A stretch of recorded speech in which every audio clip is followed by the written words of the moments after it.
إن أريد إلا الإصلاح ما استطعت وما توفيقي إلا بالله.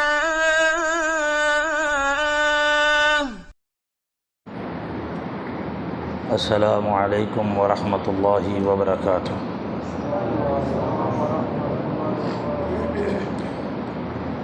ان الحمد للہ نحمده ونستعینه ونستغفر ونعوذ باللہ من شرور انفسنا ومن سیئات اعمالنا. من يهده الله فلا مضل له ومن يضلل فلا هادي له.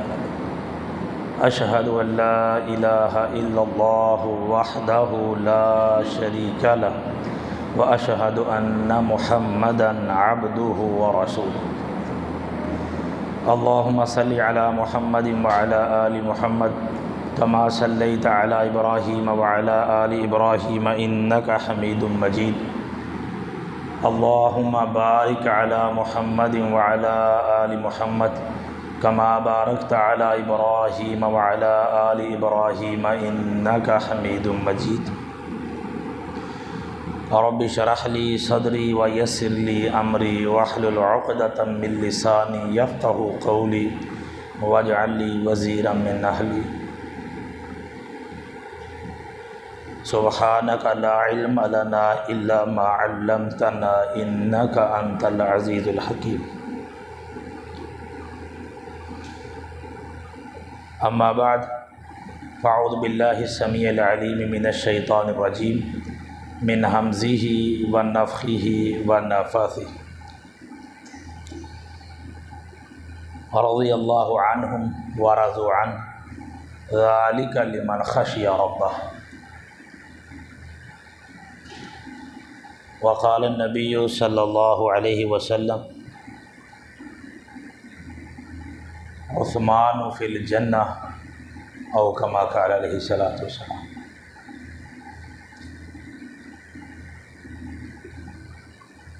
حضرات وقار، جس قدر بھی تعریفات و تمجیدات ہر قسم کے رکوع و سجود کے لائق،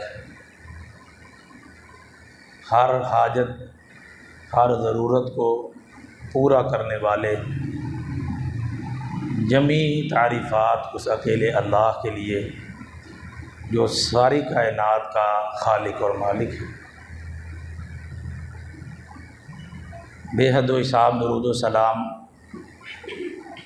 سید الثقلین امام القبلتین جد الحسن والحسین امامنا فی الدنیا و امامنا فی الآخرۃ و امامنا فی الجنہ احمد مجتبیٰ محمد مصطفیٰ صلی اللہ علیہ وسلم کی ذات اقدس پر، اور اللہ تعالیٰ آل رسول اہل بیت صحابہ و صحابیات رضوان اللہ علیہم اجمعین، تابعین تابعات تبع تابعین تبع تابعات، محدثین محدثات، مسلمین مسلمات، مومنین مومنات، اللہ وہ جہاں جہاں بھی لیٹے ہیں ان کی قبروں پر لا تعداد رحمتوں کا نزول فرما.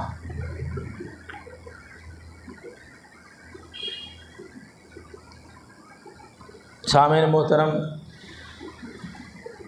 بلا تمہید ایک ایسی شخصیت کا ذکر کرنا چاہتا ہوں جس شخصیت کے لیے پوری کائنات کے امام خاتم النبیین رحمۃ للعالمین نبی رحمت صلی اللہ علیہ وسلم نے تقریباً 14 مرتبہ مختلف مقامات پہ جنت کی بشارت دی.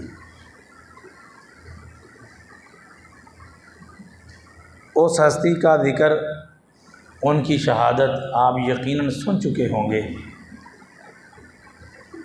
اور ان کی فضیلت کو ہر عالم اور مجھ جیسا طالب علم بھی مالک کی توفیق سے ذکر کرتا ہے کہ ذوالحجہ کا جب دوسرا عشرہ شروع ہوتا ہے، کسی نے 18 کہا، کسی نے 14 کہا، کسی نے 12 کہا، شہادت کے ایام کو ذکر کیا۔ دن کوئی بھی ہے، باہر کیف خیر القرون کے اندر جو سب سے بڑا سانحہ پیش آیا وہ اس عظیم ہستی کی مظلومانہ شہادت کا سانحہ ہے۔ اور میں عرض کیا کرتا ہوں کہ کبھی بھی صحابہ کرام رضوان اللہ علیہ مجمعین کی زندگی کو اور ان کے واقعات کو محض سننے کی حد تک نہ رکھا کریں۔ بیان کرنے والا بیان کرے گا، سننے والا سن لے گا، کوئی سبحان اللہ کہے گا، کوئی انا للہ کہے گا، کوئی صدمے کا اظہار کرے گا، کوئی خوشی کا سما بنائے گا، تو اٹھ کے چلے جائیں گے۔ ایسا نہیں ہونا چاہیے، بلکہ مسلمان کے لیے، اہل ایمان کے لیے اللہ تعالیٰ نے جو پہلے انبیاء کے واقعات ذکر کیے ہیں ان میں بھی اللہ فرماتا ہے فَاعْتَبِرُوا، عبرت حاصل کرو۔ اور کہیں فرماتے ہیں اللہ تعالیٰ یتفکرون، غور و فکر کریں وہ لوگ۔ اور قرآن پہ اللہ کہیں فرماتے ہیں یتدبرون، گویا کہ کوئی بھی واقعہ سنیں، کسی صحابی کی سیرت ہو، کسی محدث کی سیرت ہو، کسی نبی کی سیرت ہو، کسی پہلی قوم کے گناہ کا ذکر ہو، کسی کی نیکی کا ذکر ہو، دل لگا کے سنیے، اور اسی طرح اگر گناہ ہے تو بچنے کی کوشش کیجیے، اور اگر خیر ہے تو وہاں تک پہنچنے کی کوشش کیجیے۔ پھر مقصد ہوتا ہے دروس کا، جمعے کا، واعظ کا، سننے اور سنانے کا مقصد۔ سیدنا عثمان بن عفان رضی اللہ تعالیٰ عنہ، جن کی نانی ام حکیم بھی کہا جاتا ہے، حکم بھی کہا جاتا ہے، بیضاء ان کا نام تھا، یہ رسول اللہ صلی اللہ علیہ وسلم کی پھپھو تھی جو حضرت عثمان رضی اللہ عنہ نانی اماں تھی۔ اور حضرت عثمان رضی اللہ کا تعلق قریش کے ایک قبیلے برادری بنو امیہ کے ساتھ تھا۔ حضرت عثمان رضی اللہ تعالیٰ عنہ کو نبی علیہ الصلوۃ والسلام نے، ایک لمبی حدیث ہے جس میں نبی علیہ السلام نے فرمایا کہ ارحم من امتی ابو بکر، میری امت میں سب سے زیادہ جو رحم کرنے والا لوگوں پہ وہ ابو بکر رضی اللہ تعالیٰ عنہ۔ اور فرمایا واشدہم، میری امت میں سب سے زیادہ دین کے معاملے میں، ذات کے معاملے میں نہیں، دین کے معاملے میں سختی کرنے والی شخصیت کا نام عمر رضی اللہ تعالیٰ ہے۔ اور آگے نبی علیہ السلام نے فرمایا سب سے زیادہ میری امت میں سے حیا والی شخصیت کا نام عثمان بن عفان رضی اللہ تعالیٰ عنہ۔ اور آگے نبی علیہ السلام نے فرمایا قاضی، میری امت کا بہترین قاضی سیدنا علی المرتضیٰ رضی اللہ تعالیٰ عنہ۔ اور فرمایا کہ فرائض کو، وراثت کے اصول احکام کو جاننے والے زید رضی اللہ تعالیٰ عنہ اور سیدنا عثمان بن عفان رضی اللہ عنہ، صحابی کا کہنا تھا کہ اگر یہ دونوں شخصیات ایک یک مشت دنیا سے چلے جاتے تو وراثت کا مسئلہ بتانے والا زمین پہ رہتا کوئی نہ۔ اور یہاں جس شخصیت کا میں ذکر کرنے جا رہا ہوں، نبی کریم صلی اللہ علیہ وسلم نے تشریف فرما ہے، صحابہ کرام عبداللہ بن عمر رضی اللہ تعالیٰ عنہ اس حدیث کے راوی کہ نبی علیہ السلام فتنوں کا ذکر فرما رہے ہیں۔ ذکر فرماتے ہوئے نبی علیہ السلام نے فرمایا ایک شخص جو اس فتنے کے اندر مظلوم شہید کیا جائے گا، وہ شخص جو اس فتنے کے اندر، اس فتنے کے دور کے اندر مظلوم شہید کیا جائے گا، تو ابھی یہ بات ہو رہی ہے کہ ایک شخص، ابن عمر رضی اللہ عنہ ذکر کرتے ہیں، ایک شخص اپنے چہرے پہ کپڑا لیے ہوئے گزر رہے ہیں، نبی اللہ صلی اللہ علیہ وسلم نے انگلی سے اشارہ کرتے فرمایا وہ شخص ہے۔ کہتا ہے جب میں قریب پہنچا دیکھا تو وہ شخصیت عثمان بن عفان رضی اللہ تعالیٰ عنہ کی تھی۔ اور ایک حدیث کے اندر نبی علیہ الصلوۃ والسلام نے فرمایا اس دور کے اندر جو مظلوم شہید ہونے والا ہے وہ شخصیت اس امت کا امین ہوگا، اور میرے صحابہ تم اس امین کا ساتھ دینا۔ اتنے میں ایک شخص گزر رہا ہے، نبی علیہ الصلوۃ والسلام نے اشارہ کر کے فرمایا وہ شخص ہے۔ صحابی اٹھ کے بازو کے ساتھ پکڑ کے کہتے ہیں میں نبی علیہ السلام کے سامنے لا کے کھڑا کیا کہ یہ شخص ہے؟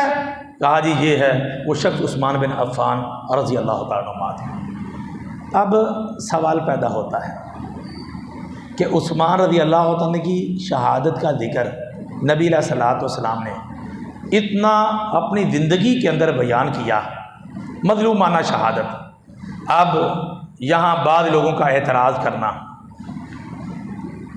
کہ جی نعوذ باللہ ان پہ جو یہ ظلم ہوا ہے ظلم نہیں ہے، انہوں نے اپنے قرابت داری کو پالا ہے، نعوذ باللہ ان کو بہت زیادہ وظائف اور مال دیا ہے، اس وجہ سے ان کے لیے جو ہوا وہ ٹھیک ہوا۔ میں کہتا ہوں اگر تاریخ امانت داری سے پڑھی جائے اور سیرت عثمان رضی اللہ عنہ کا مطالعہ کیا جائے، ایک میرا دعویٰ ہے صرف ایک قرابت دار شخص، بڑا کوئی کھینچ کے ڈھونڈے گا، صرف دو شخصیتیں ایسی ہوں گی جن کو قرابت داری کے سبب حضرت عثمان رضی اللہ تعالیٰ نے عہدے پہ منصب پہ رکھا ہے اور وہ اہلیت رکھتے تھے۔ بقیہ جتنے بھی لوگ ہیں جس علاقے اور ملک کے وہ ذمہ دار تھے وہ سیدنا عمر بن خطاب رضی اللہ تعالیٰ عنہ کے بنائے ہوئے لوگ تھے، کوئی شخص بھی حضرت عثمان نے خود نہیں بنایا ہوا۔ اور اس سے آگے حضرت عثمان رضی اللہ تعالیٰ عنہ کے متعلق نبی علیہ السلام بیر عریش کے اندر کنویں کے اوپر بیٹھے ہوئے اپنے قدم مبارک کو لٹکائے ہوئے، باغ کا دروازہ بند ہے، دستک ہوتی ہے۔ پوچھا کون؟ کہا جی ابو بکر رضی اللہ تعالیٰ عنہ۔ فرمایا افتح لو وبشروا بالجنہ، کھولیے دروازہ، اجازت دیجئے، جنت کی بشارت دیجئے۔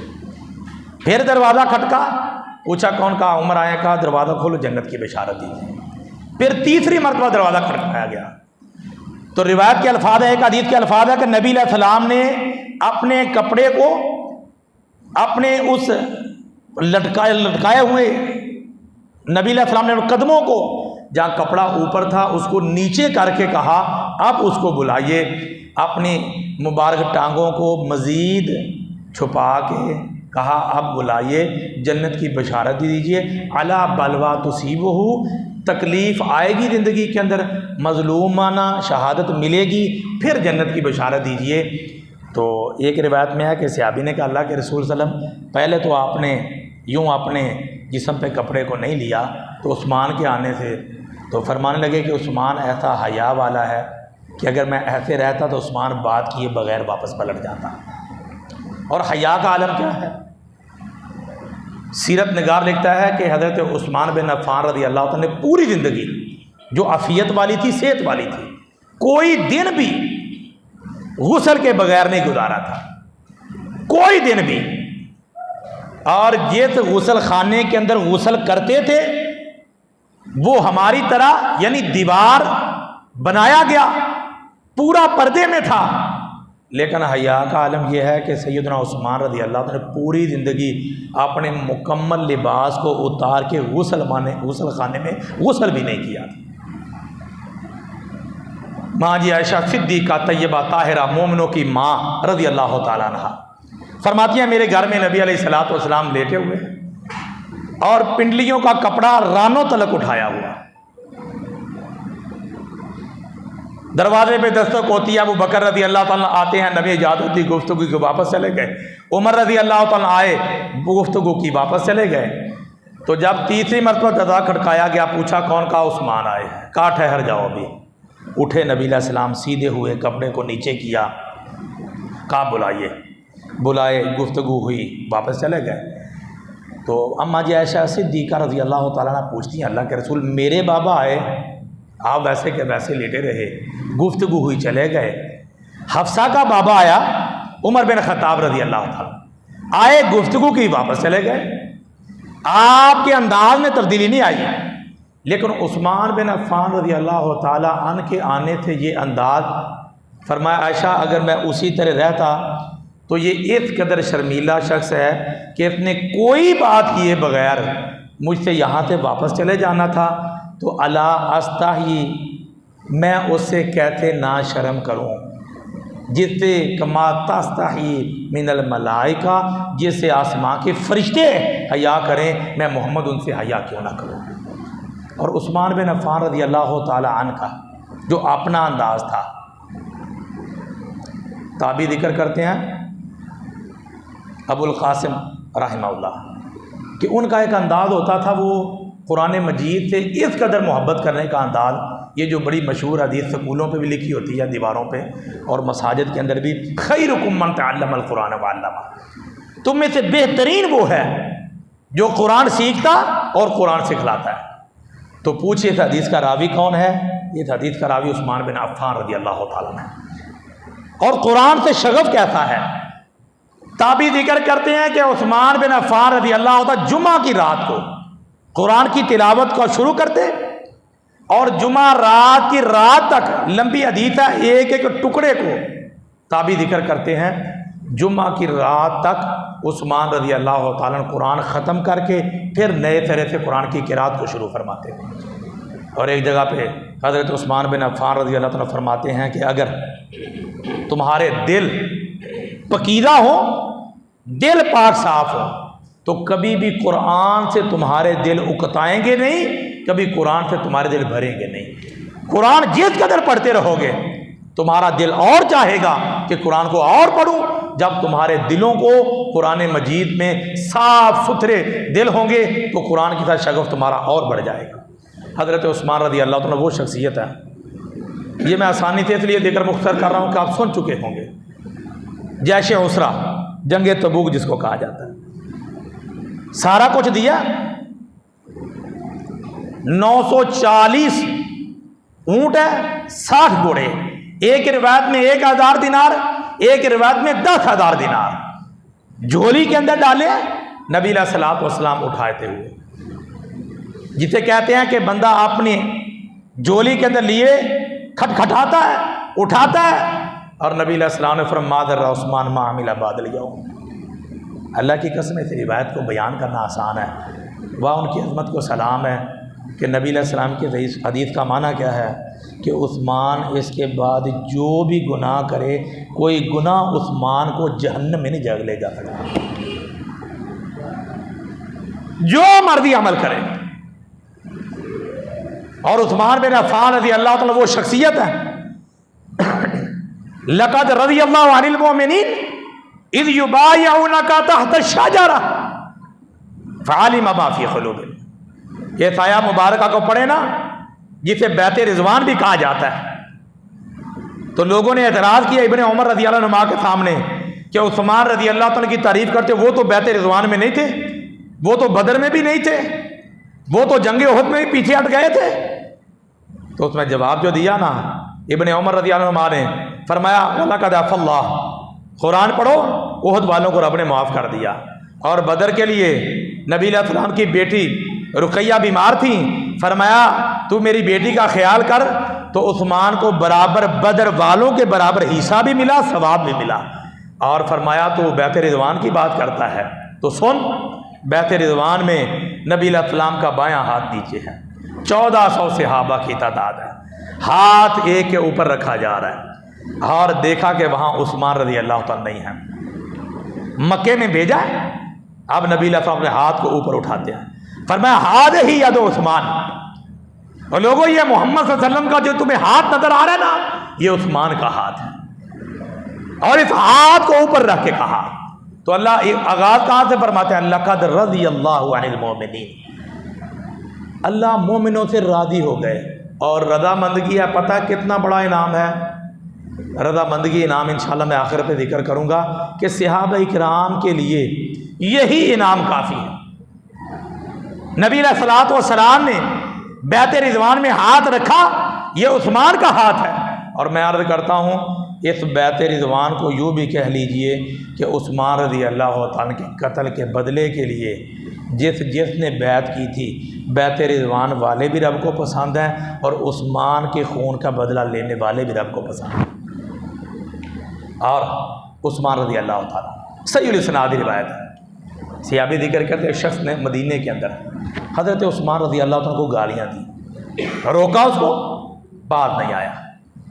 کہتے ہیں دیکھتے ہوئے آسمان سے بادل گرجا، بجلی گری ہے، سیدھی اس کے اوپر آ کے گری، وہ جل کے راکھ ہو گیا ہے۔ رب بتانا یہ چاہتا ہے جو نبی کے یاروں سے عداوت رکھتا ہے حقیقت میں وہ اللہ سے دشمنی رکھتا ہے، وہ لوگ ہی آتے ہیں۔ اور عثمان بن عفان رضی اللہ تعالیٰ عنہ جتنے بھی انبیاء پہلے گزرے ہیں اور نبی کریم صلی اللہ علیہ وسلم تلک جس نبی کو اللہ نے جس قدر بیٹیاں دی ہیں، آپ سیرت پڑھیے، واقعات پڑھیے، قرآن پڑھیے، ایک بعض شخصیت نظر آئے گی جس کے نکاح کے اندر نبی کی 2 بیٹیاں ہیں اور تیسری بیٹی کی نبی علیہ السلام خواہش کر رہے ہیں۔ کہا عثمان کیا بات ہے، غمگین ہو، پریشان ہو؟ تو کہا عثمان پریشان نہ، اگر میری تیسری بیٹی محمد صلی اللہ علیہ وسلم کی ہوتی میں وہ بھی تیرے نکاح میں دے دیتا۔ عثمان بن عفان رضی اللہ تعالیٰ عنہ ان کی شہادت کا جب گھر کے اندر بند کیا گیا نا ان کو، وہ کتنے دن تھے، کیا کیفیت تھی، بیان سے باہر ہے۔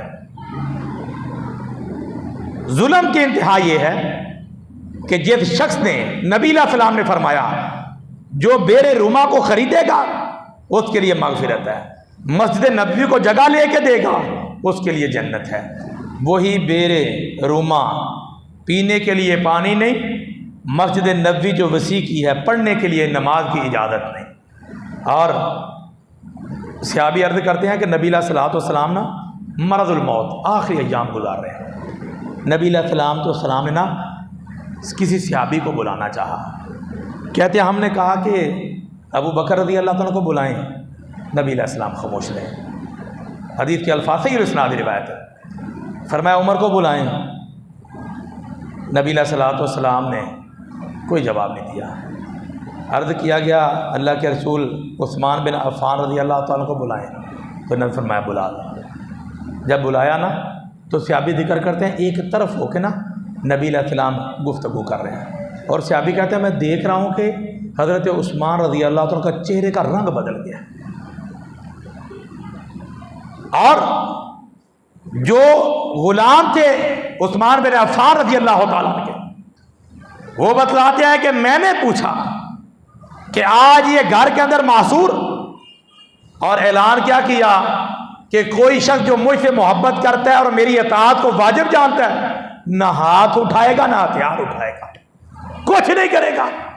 یہاں بعض لوگ کہتے ہیں جی وہاں سارے صحابہ موجود تھے تو لڑائی کیوں نہیں ہوئی، روکا کیوں نہیں باغیوں کو، قتال کیوں نہیں ہوا؟ ان کی اطاعت کا عالم یہ تھا کہ ان کے خلیفہ نے آرڈر دے دیا، کسی نے اس آرڈر کی خلاف ورزی نہیں کیا۔ اور پوچھا کیا؟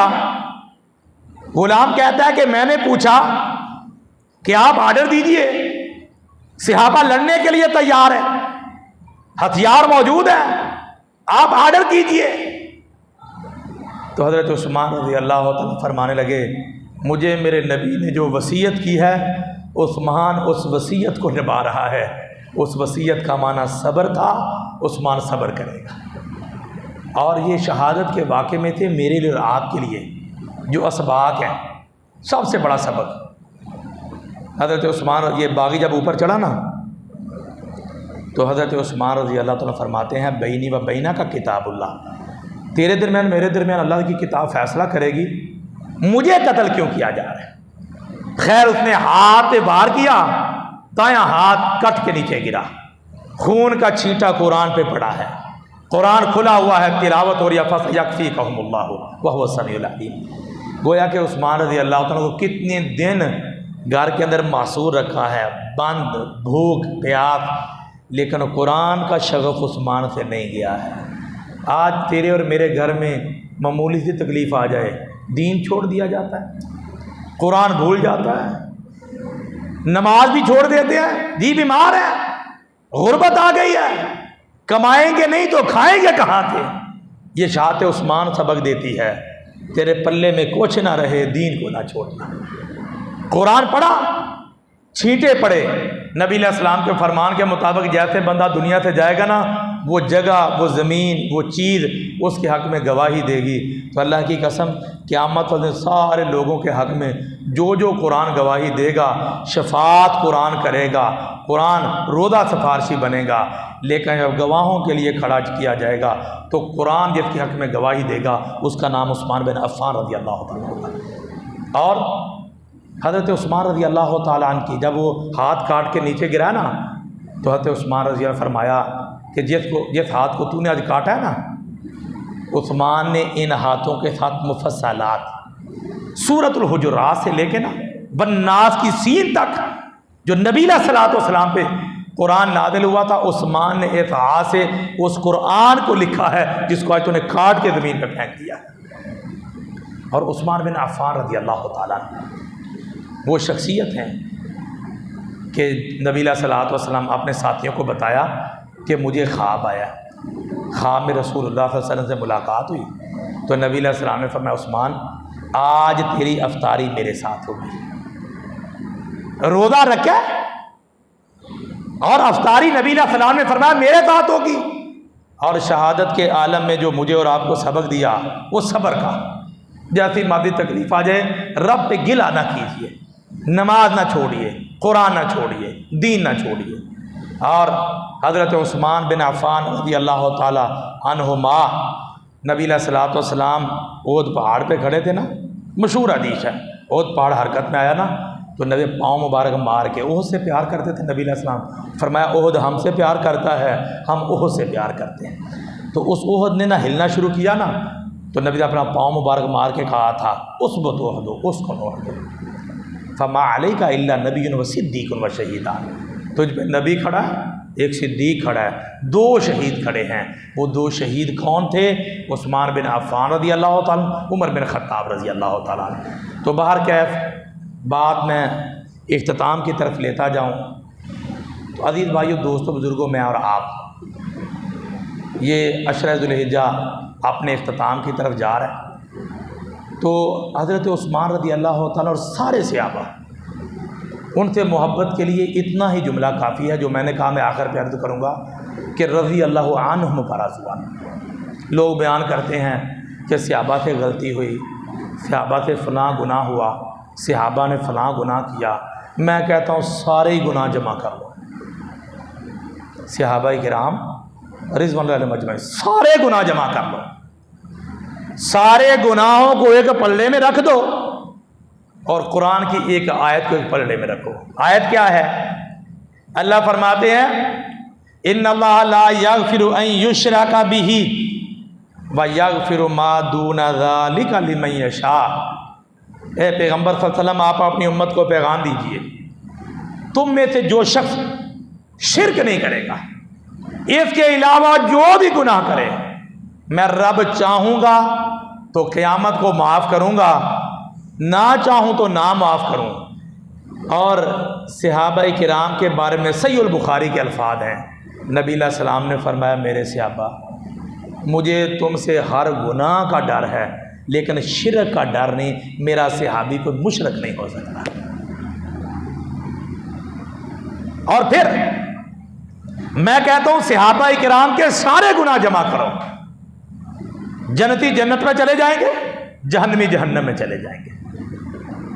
اللہ تعالیٰ جنتیوں کو پوچھے کہ جنتیوں بتاؤ کسی چیز کی ضرورت، نعمت کی ضرورت ہے؟ جواب دیں گے اللہ یہاں سب کچھ۔ تو فرمایا تمہیں پھر ایک ایسی میں چیز دینے والوں جنت کے اندر بھی موجود نہیں۔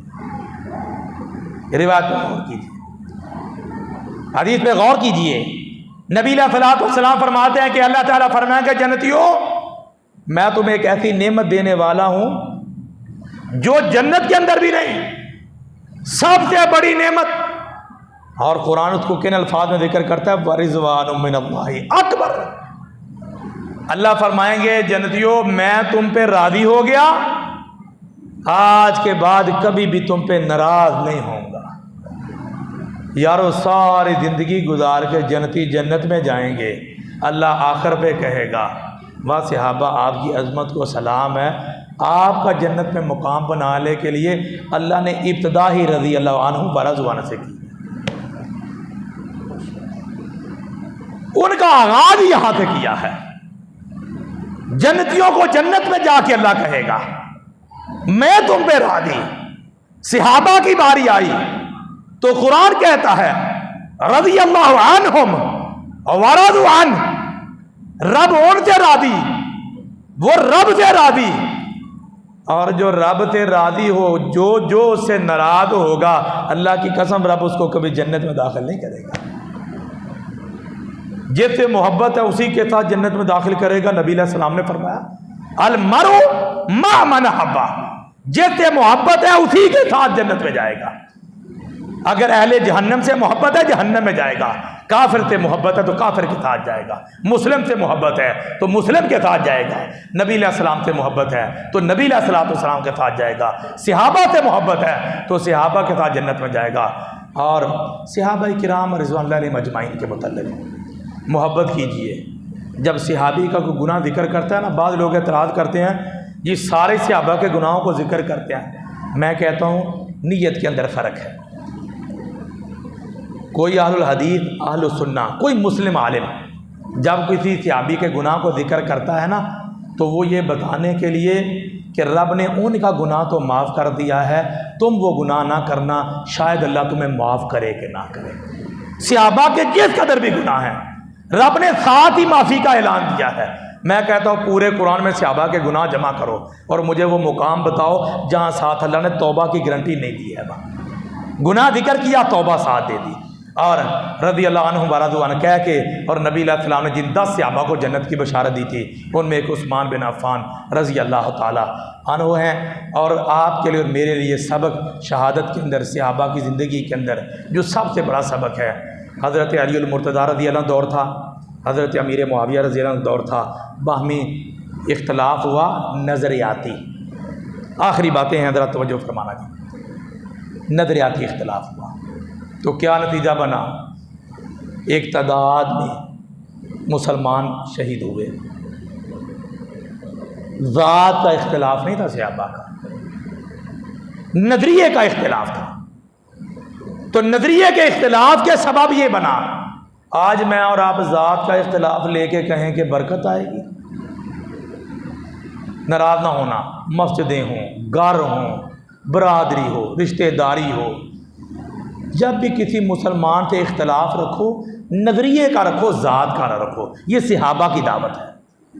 جس سے بھی اختلاف ہے نظریے کا اختلاف امام سے رکھو، خطیب سے رکھو، عالم سے رکھو، یار سے رکھو، باپ سے رکھو، ماں سے رکھو، رشتہ داروں سے رکھو۔ رشتہ داروں میں نظریے کا اختلاف رکھو گے لڑائی نہیں ہوگی، اس سے نظریے کا اختلاف رکھو گے لڑائی نہیں ہوگی۔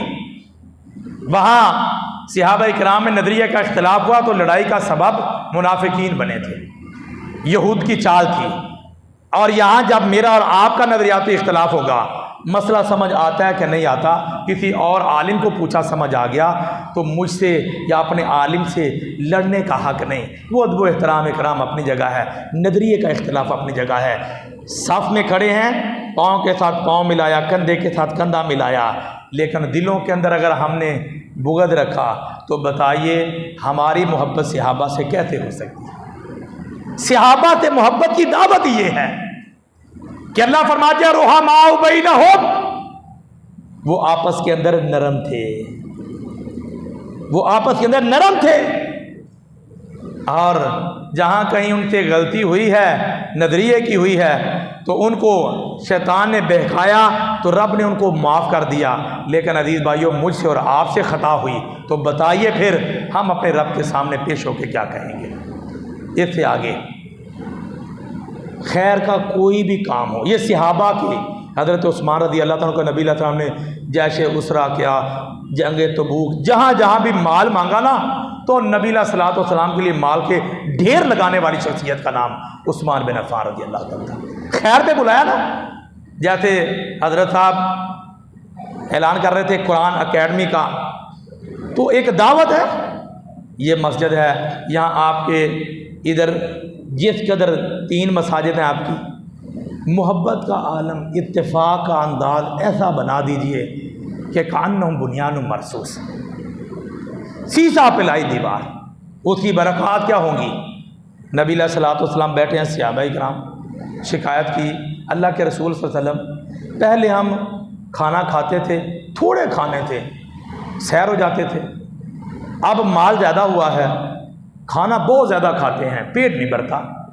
نبی علیہ السلام نے فرمایا صحابہ علیحدہ علیحدہ کھاتے ہو؟ کہا جی اللہ کے رسول علیحدہ۔ فرمایا اکٹھے ہو جاؤ، اللہ برکت نازل کر دے گا۔ کسی کے پاس 10 روپے دینے کی طاقت ہے، وہ 10 روپے دے گا۔ کسی کو 1 لاکھ کی اللہ نے توفیق دیا، وہ 1 لاکھ دے گا۔ خیر کے کام میں مال، جان، وقت، ندا دینے والا کوئی بھی ہو، میں ہوں، مولانا صاحب، آپ کے امام صاحب، خطیب صاحب، کوئی بھی دعوت دے، آپ جس قدر آپ کے پاس ہمت طاقت ہے، مالی، جانی، وقت، اولاد، بچے، بیٹیاں، دین سکھانے کے لیے، دین کی اشاعت کے لیے اپنا وقف سارا کچھ کیجئے۔ یہ صحابہ کی دعوت ہے، عثمان بن عفان رضی اللہ عنہ کی زندگی کا یہ سبق ہے کہ خیر کے کام پہ جس کو بلایا جائے، جب بلایا جائے، وہ آمین کر کے جمع ہوگا۔ تو یہ جو دروس کا سلسلہ، جو یہ طالب علم بھی آپ کے سامنے حاضر ہوا، یہ مسجد ہے، باقی مساجد ہیں، یا جہاں کہیں بھی پروگرام ہو، آپ شوق کے ساتھ جایا کریں، خود بھی دوست احباب کو دعوت دیا کریں۔ کسی ایک کو دین کی سمجھ آ گئی، کسی مسئلے کی سمجھ آ گئی، تو میرے لیے اور آپ کے لیے جو بھی بیان کرنے والا ہے اس کے لیے اللہ نجات کا ذریعہ بنا دے گا۔ اور اگر زندگی کے اندر میرے دل میں، آپ کے دل میں کسی کے بارے میں کینہ ہوا، بغض ہوا، تو نبی علیہ الصلوۃ والسلام بھی، خود اللہ تعالیٰ بھی قرآن مجید کے اندر، اور اس بات کی دعوت بڑی عام ہے، رائی کے دانے کے برابر بھی کسی کے دل میں کینہ ہوا تو اللہ جنت میں داخل نہیں کرے گا۔ اور آخری بات جس پہ بعض شاید اختلاف بھی کریں احباب، بہرحال جو میں اپنی آخری بات ہر درس کے اندر عظمت صحابہ پہ عرض کرتا ہوں، وہ کیے دیتا ہوں کہ صحابہ کرام رضوان اللہ علیہم اجمعین، صحابہ و صحابیات سارے کے سارے وہ معصوم ہیں۔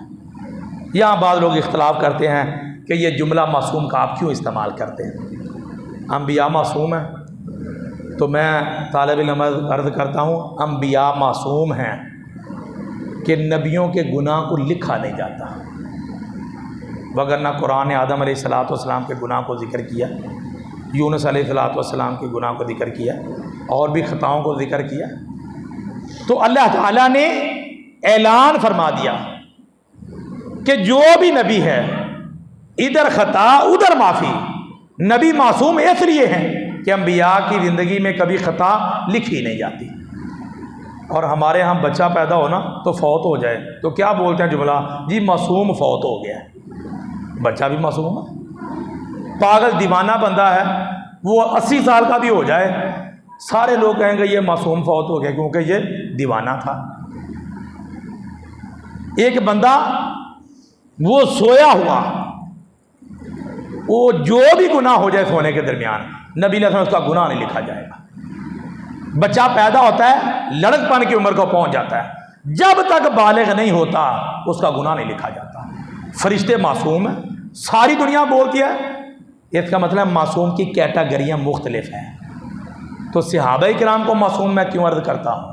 اس لیے عرض کرتا ہوں کہ جس نے جنت کے اندر جانا ہے نا، جس نے جنت کے اندر جانا ہے، جنت میں جانے کے لیے شرط ہی یہ ہے کہ وہ گناہوں سے معصوم ہوگا۔ یا تو گناہ لے کے مٹائے جائیں گے، یا سزا دے کے مٹائے جائیں گے، یا گناہ رب ویسے معاف کر دے، یہ مالک کی مرضی ہے۔ لیکن جس کو جنت مل گئی وہ معصوم ہوا، وہ گناہوں سے پاک ہو گیا، اس کو معافی مل گئی۔ تو صحابہ کرام کی جنت کی بشارت اللہ بھی دیتے ہیں، نبی علیہ الصلوۃ والسلام بھی دیتے ہیں۔ اس تعریف میں عرض کیا کرتا ہوں صحابہ سارے ہی معصوم ہیں، صحابیات سارے ہی معصوم ہیں، سب جنتی ہیں۔ تو جب معصوم جنت میں چلے گئے، ان کی گناہوں کو اچھالا جائے گا تو خود جہنم میں جاؤ گے، وہ تو جنت میں جا چکے ہیں۔ معصوم کی غلطیوں کو کیا اٹھانا، وہ تو جنت میں جا چکے ہیں۔ اس لیے صحابہ کرام رضوان اللہ علیہ مجمعین کے متعلق جو شخص بھی غلط زبان کو استعمال کرے اس کے پاس مجلس سے احتیاط کیجیے، محبت صحابہ ہے، لین دین کے احتیاط رکھیے اور اس کو دعوت دیجیے، اگر بیٹھنا ہے تو دعوت دیجیے عظمت صحابہ کی۔ کیوں؟ صحابہ کرام رضوان اللہ علیہ مجمعین سے محبت عین ایمان ہے۔ کیوں؟ قرآن محفوظ ہے صحابہ کی برکت سے، حدیث محفوظ ہے صحابہ کی برکت سے۔ آپ سند میں صحابہ کو نکال دیجئے، نہ قرآن بچے گا نہ حدیث بچے گی، دین نہیں بچے گا۔ دین ایک ایسا درخت ہے، اسلام ایک ایسا درخت ہے جس کو پانی نہیں ملا، صحابہ کا خون ملا ہے۔ اسلام ایک ایسا درخت ہے جس کو صحابہ کا خون ملا ہے۔ اور اللہ تعالیٰ قرآن مجید میں اسی لیے فرماتا ہے اولئک حزب اللہ، یہ اللہ کا گروہ ہے، اللہ کا گروہ۔ اولئک هم المؤمنون حقا، پکے مومن ہیں۔ فَإِنْ آمَنُوا بِمِثْلِ مَا آمَنْتُمْ بِهِ فَقَدِ اهْتَدَوْا، اپنے اپنے ایمانوں کو چیک کر لو، اگر صحابہ کے ایمان جیسا ہے تو اللہ مومن مانے گا، وگرنہ اللہ مومن بھی نہیں مانتا۔ اللہ سے دعا اللہ مجھے اور آپ کو اسلام پہ زندہ رکھے، خاتمہ ایمان پہ فرمائے، اور اللہ تعالیٰ مجھے اور آپ کو جو طالب علم نے بیان کیا، آپ نے سنا، اللہ ویسا عمل، ویسا عقیدہ، ویسی زندگی اللہ گزارنے کی توفیق عطا فرمائے، اور اللہ تعالیٰ مجھے اور آپ کو مل جل کر خیر کے کاموں میں تعاون کرنے کی توفیق عطا فرمائے۔ وآخر دعوانا الحمدللہ رب العالمین۔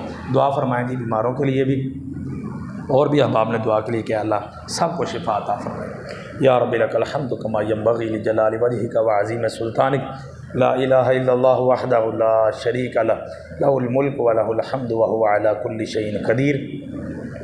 سبحان اللہ وبحمدہ، سبحان اللہ العظیم، سبحان اللہ وبحمدہ عدد خلقہ ورضا نفسہ وزینۃ عرشہ ومداد کلماتہ۔ اللہم لا احصی ثناء علیک انت کما اثنیت علی نفسک۔ اللہم صلی علی محمد وعلی آل محمد کما صلیت علی ابراہیم وعلی آل ابراہیم انک حمید مجید۔ اللہم بارک علی محمد وعلی آل محمد کما بارکت علی ابراہیم وعلی آل ابراہیم انک حمید مجید۔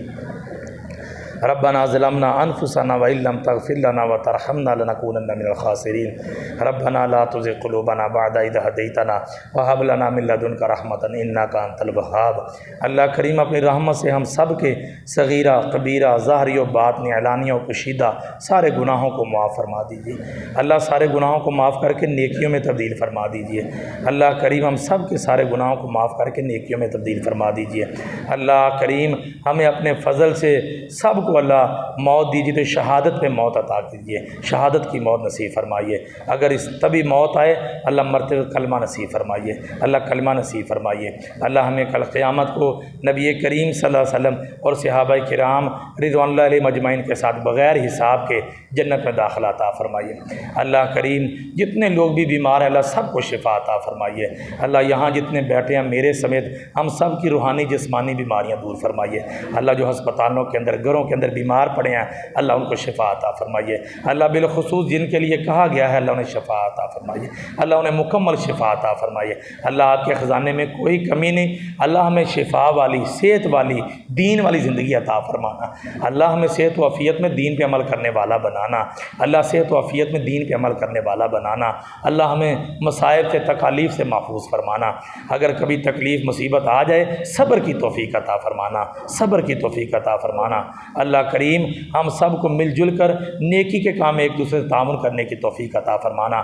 اللہ کریم یہاں جو قرآن اکیڈمی کھلی ہے یا پوری دنیا کے اندر ہمارا ادارہ جامعہ خاتم النبیین، پوری دنیا کے اندر جتنے ادارے ہیں جو اعلاء کلمت اللہ دین حق کی تعلیم دینے والے ہیں اللہ سب کو ترقیاں دیجیے، اللہ سب کو قبول فرما لیجیے۔ اللہ جو معاون ہیں ان خیر کے کاموں میں اللہ ان کو رزق حلال برکت والا عطا فرمائیے، اللہ ان کی پریشانیاں مصیبتیں دور فرمائیے۔ اللہ ہم سب کو ایک دوسرے کے ساتھ دلی محبت اور پیار کرنے کی توفیق عطا فرمائیے۔ اللہ اپنی رضا کے لیے ایک دوسرے سے پیار کرنے والا بنائیے۔ اللہ ہمارے قول و فعل کے اندر اتفاق و اتحاد پیدا فرمائیے۔ اللہ جو ہم زبان سے حق کہتے ہیں اللہ ہم اپنی زندگی میں ایسا حق اپنانے کی توفیق عطا فرمائیے۔ اللہ کریم دین اسلام بیان کرنے کی، سننے کی، اس پہ عمل کی بھی توفیق عطا فرمائیے۔ اللہ کریم ہم سب کے دلوں سے کینہ، بغض، حسد کو دور کر دیجیے۔ اللہ ہمیں رشتہ داری ملانے والا بنائیے۔ اللہ ہمیں ایک دوسرے سے محبت محبت پیار کرنے والا بنائیے۔ اللہ کریم اہل کفار جہاں جہاں مسلمانوں پر ظلم کر رہے ہیں اللہ انہیں ہدایت دیجیے، اگر ہدایت ان کے مقدر میں نہیں اللہ ان کو ذل و رسوا کر دیجیے۔ اللہ مسلمانوں کو آزادیاں دے دیجیے، اللہ مسلمانوں کو آزادیاں دے دیجیے۔ اللہ جیسے افغان طالبان کو اللہ آپ نے فتح نصیب کی، اللہ کفر وہاں سے نکل گیا، اللہ انہیں علی منہاج النبوہ خلافت قائم کرنے کی توفیق عطا فرمائیے۔ اللہ پوری دنیا میں جتنے مسلمان حکمران ہیں اللہ انہیں دین اسلام کو نافذ کرنے والا بنائیے، اگر اللہ وہ دین اسلام نافذ کرنے والے نہیں اللہ انہیں ختم کر کے نیک صالح حکمران لائیے۔ اللہ امت مسلمہ کو بھی ہدایت عطا فرمائیے، ہم سب کو اپنے گھروں اپنی زندگیوں میں اللہ دین نافذ کرنے والا بنائیے۔ اللہ ہماری تجارت، ہماری دکانداریاں، ہمارے کاروبار اللہ ہمیں رزق حلال عین شریعت کے مطابق کمانے کی اور کھانے کی توفیق عطا فرمائیے۔ ربنا هب لنا من ازواجنا وذرياتنا قرۃ اعین واجعلنا للمتقین اماما۔ اللہ کریم میری والدہ دیگر جتنے لوگ کے والدین عیدہ وقارب رشتہ دار جمی مسلمان مرد عورت جہاں جہاں فوت ہیں قبروں میں پڑے ہیں اللہ ان کی قبروں کو روضۃ من ریاض الجنہ بنا دیجیے، اللہ ان کی قبروں پہ کروڑا رحمتوں کا نزول فرما دیجیے۔